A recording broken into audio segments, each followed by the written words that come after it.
প্রিয় দর্শক, দেখতে পাচ্ছেন একটি হাতের দ্বারা নিখুঁতভাবে তৈরি হচ্ছে আমাদের ঐতিহ্যবাহী মাটির ব্যাঙ। এই মাটির ব্যাঙটি কীভাবে তৈরি করা হয় আপনাদেরকে পুরো প্রক্রিয়াটি দেখাবো।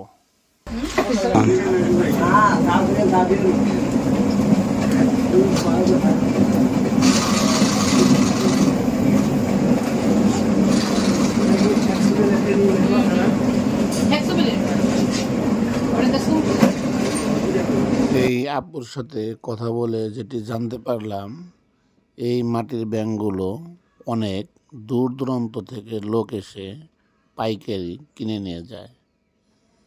ওনারা রং না করে এগুলো বিক্রি করে সারা বছরই করেন? সারা বছরই করলে করা যায়, মানে আমি কেবল ধরছি আর কি। আমাদের এগুলো কিনে নেয় কে? এখন তো আমি এগুলা মানে বিক্রি করি না, আর বানাই না। মানে এটা কি আপনাদের বাজারে নিতে হয় না, এখানে এসে কিনে নিয়ে যায়? কিনে নিয়ে যায়, এখানে কিনে নিয়ে যাওয়ার মনে বিক্রি করে মানে সে কিনে নিবে, মানে সে লোক আছে, মানে আমি এখন পাইকারি দিবেন। হ্যাঁ হ্যাঁ হ্যাঁ। এলাকার দাম কিরকম? 50 টাকা কম নাও না? হ্যাঁ ওইরকম না। এই মাটির ব্যাঙগুলো পাইকারি কত করে বিক্রি করে আপুর কাছে জানতে চেয়েছিলাম। মানে পাইকারি বেচলে লোক অনেক অনেক নিব, তাহলে একটু কম দেন। আর যদি খুচরা দুই টাকা নেয় তাহলে তার কাছে মনে করে মানে এইভাবে আর কি। আপনার তো রং ছাড়া দিয়ে দেবেন না? হ্যাঁ হ্যাঁ, আমি পাইকারি রং ছাড়া দিয়ে দিই। আপনি যদি রং দেন নেন তাহলে বেশি করবো, আর যদি রং ছাড়া নেন কম দিয়ে দেবো। রং তো আপনি পয়সা আর দুই একটা দিয়ে নিব, তার কাছে বেশি নেওয়া লাগবো। আর মহাজনটা তো 1000 নিয়ে লাগবো তার কাছ থেকে। মানে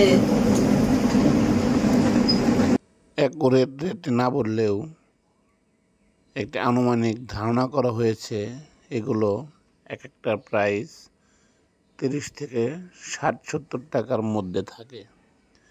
বিভিন্ন পাইকাররা বিভিন্ন রেটে কিনে থাকেন। অনেক নিখুঁতভাবে তৈরি হচ্ছে এই হস্তশিল্পের মাটির ব্যাঙগুলো।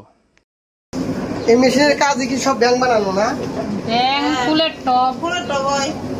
ফুলের টব বানান? ও আপনি তো ফুলের টব বানান না, মানে ওই আর কি মেশিনে হয়। এই মেশিনে হয়।